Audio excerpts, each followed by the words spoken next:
பன்றி மேய்க்கும் பொழுது அவன் காதுல எது கேட்டு இருக்கோம்? பன்றி சத்தம் கேட்டு இருக்கோம். இப்ப அப்பா கிட்ட வரும் பொழுது கீத வார்த்தை சத்தத்தை கேட்கிறான். ஆமென் சொல்லுவோமா? ஆமென் சொல்லுவோமா? அவன் தரித்திர நிலைமை தேவன் மாற்றினார். பாவத்தின் அடிமைத்தனத்தில் இருக்கிறியா? அந்த பெண்ணுக்கு அற்புதம் செய்தது போல, செய்கைக்கு ஒரு அற்புதம் செய்தது போல அந்த அடிமைத்தனத்தை விடுதலை ஆக்குகிறார். பாவத்தினால் இருக்கிற தரித்திரமா, அதிலிருந்து தேவன் என்ன பண்றாருன்னா விடுதலை கொடுக்கக்கூடியவராக இருக்கிறாரு. ஆமென் சொல்லுவோமா? அப்ப அவன் செய்தது என்ன? மனம் திரும்புவதோட தகப்பன் கிட்ட வருகிறான். மனம் திரும்புவதோடு கூட ஆண்டவரை தேடி வருகிறான். இதுதான் தேவன் நம்மிடத்தில் எதிர்பார்க்கிறாரு. ஒரு மனுஷன் மனம் திரும்பும் பொழுது தேவன் அவனுக்கு என்ன எதை கொடுக்கிறார்னா பரலோக ராஜ்யத்தை கொடுக்கிறார்.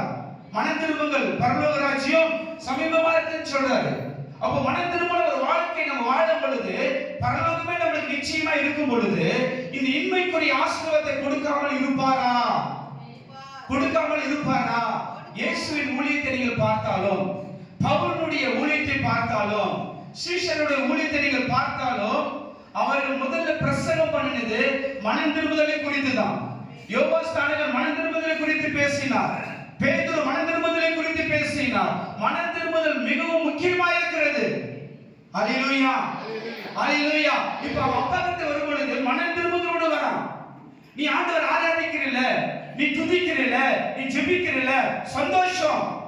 ஆனா நீ மனம் திரும்பி தான் நீ ஆண்டவர் ஆராதிக்கிறியா? மனம் திரும்பப்பட்ட வாழ்க்கை வாழ்ந்துதான் ஜெபிக்கிறியா? மனம் திரும்பப்பட்ட வாழ்க்கை வாழ்ந்துதான் தேவனை துதிச்சு ஆராதிச்சு மகிமைப்படுத்தி கொண்டிருக்கிறியா?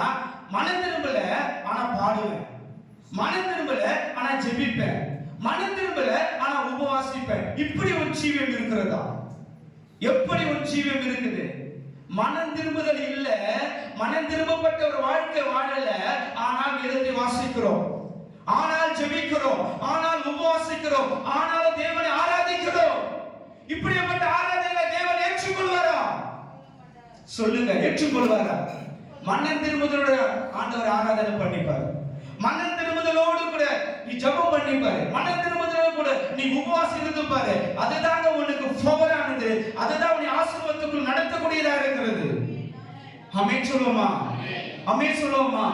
அவன் எப்படி வந்தான்? மனம் திரும்புதலோட தகப்பன்கிட்ட வரும் பொழுதுதான் அந்த தரித்திரத்திலிருந்து விடுதலை ஆக்கப்பட்டான். ஆமென் சொல்லுவோமா?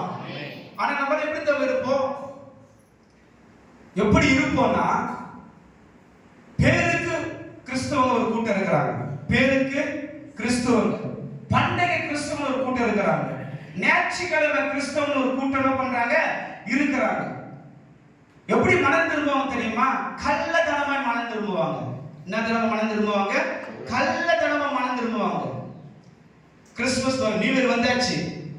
இப்ப இந்த வாரம் ஃபுல்லா ஆண்டவரே இந்த வருஷத்துல எல்லாம் நான் செய்த எல்லா பாவத்தையும் மன்னிச்சிடுங்க அப்படின்னு சொன்னா பண்ணுவோம். நம்மளை சுத்திகரிச்சு கொண்டே இருப்போம். நியூ இயர் வந்துடும், ஆண்டவர் நல்ல ஒரு வாக்குத்தத்தத்தை தாங்க சொல்லுவோம், எடுத்துக்குவோம். ஒரு 3 நாளைக்கு இருப்போம். 4ஆவது அந்த மறுபடியும் என்ன பண்ணுவோம்னா அதே பாவத்தில் போய் விழுவோம். காலையில் அறிக்கையிடுவாங்க, ஆண்டவரே நான் செய்த தவறெல்லாம் மன்னிச்சிடுன்னு சொல்லி அறிக்கையிடுவாங்க. சாயங்காலத்தில் போய் பாவம் செய்வாங்க. 2ஆம் நாள் 3ஆவது நாள் அதே தப்பு செய்வாங்க. ஏதாவது ஒரு கஷ்டம் வரும் பொழுது ஆண்டவரே இந்த கஷ்டம் எதனால வந்துச்சு என்பது நல்லா எனக்கு தெரியுது, உங்களுக்கு விரோதமா அந்த மாதிரி காரியத்தை செய்தேன், இப்படி பேசிட்டு இப்படி நடந்துட்டேன், இனிமேல் நான் தப்பு செய்ய மாட்டேன், அந்த கஷ்டத்தை என்ன பண்ணுங்க எடுத்து போட்டுன்னு சொல்லி என்ன பண்ணாங்க அப்படியே ஒப்பு கொடுப்பாங்க. இனிமேல் எந்த தப்பு செய்ய மாட்டேன் ஆண்டவரே, உங்களுக்கு பிடிக்காத ஒரு காரியத்தையும் நான் செய்ய மாட்டேன் ஆண்டவரே அப்படின்னு ஒப்பு கொடுப்பாங்க. அந்த பிரச்சனை மாறும் பொழுது மறுபடியும் என்ன பண்ணுவாங்கன்னா அதே தப்பு செய்வாங்க. அப்ப இதுதான் கள்ளத்தனமான மனம் திரும்புதல். ஆனா ஆண்டவர் நம்மிடத்தில் எதிர்பார்க்கிறது என்ன? ஆமா, உள்ளத்தின் ஆழத்திலிருந்து சரியான ஒரு மனம் திரும்புதலோடு கூட ஆண்டவரை தேடி வரணும்னு ஆண்டவர் எதிர்பார்க்கிறாரு. ஆமென் சொல்லுமா? அப்ப பாவம் சமாதானத்தை இழக்கப்படுகிறது, பாவம் தரித்திர நிலைமைக்கு கொண்டு வரக்கூடியதா இருக்கிறது. ஆமென் சொல்லுமா? இந்த